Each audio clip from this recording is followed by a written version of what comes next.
علی جناب سمیر فیضی صاحب، یہ آپ کی اپنی سرزمین کا ایک خادم ہے جس کے دل میں ایک جذبہ ہے ہماری اردو زبان کے حوالے سے، ہماری تہذیب و تمدن کے حوالے سے، جس کے لیے ہر سال یہ شخص محنت کرتا ہے صرف اس لیے کہ ممبرا میں اردو کو فروغ دیا جا سکے، ممبرا کے بچوں میں تہذیبی یہ محنت اور یہ کاوش سمیر فیضی صاحب کو 130ویں مشاعرے تک لے کر آئی ہے۔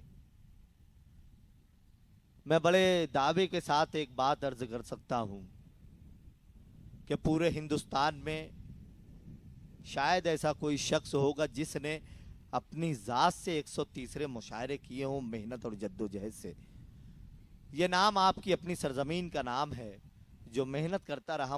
ایک مشاعرہ سجانے کے لیے محنت کرنی پڑتی ہے، بڑی انتھک محنت وہ اکیلا شخص کرتا ہے، پوسٹر کے لیے، بینر کے لیے، اپنے ہاتھوں سے پوسٹر بھی چپکاتا ہے۔ آپ اس جذبے کو سلام کریں، ہم اس جذبے کو سلام کرتے ہیں کہ اگر زمینوں پر ایسے زبان و ادب کی خدمت کرنے والے خادمین زندہ رہے تو زبان و ادب کو کبھی کوئی نقصان نہیں پہنچایا جا سکتا۔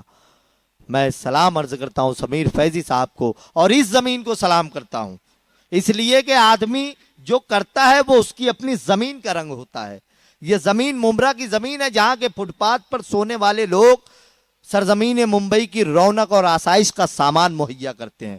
یہ ممبرا کی سرزمین ہے جہاں ہمیشہ حق بولنے والے لوگ پیدا ہوتے ہیں۔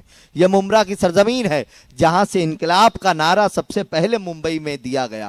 یہ وہی ممبرا کی سرزمین ہے جس نے سمیر فیضی جیسے خادم کو پیدا کیا کہ اس شخص نے زبان اور ادب کے فروغ کے لیے ہر سال دور دراز سے شعراء اور شاعرات کو اپنی زمین پر بلا کر اپنی زمین کے لوگوں سے روشناس کرواتا رہتا ہے۔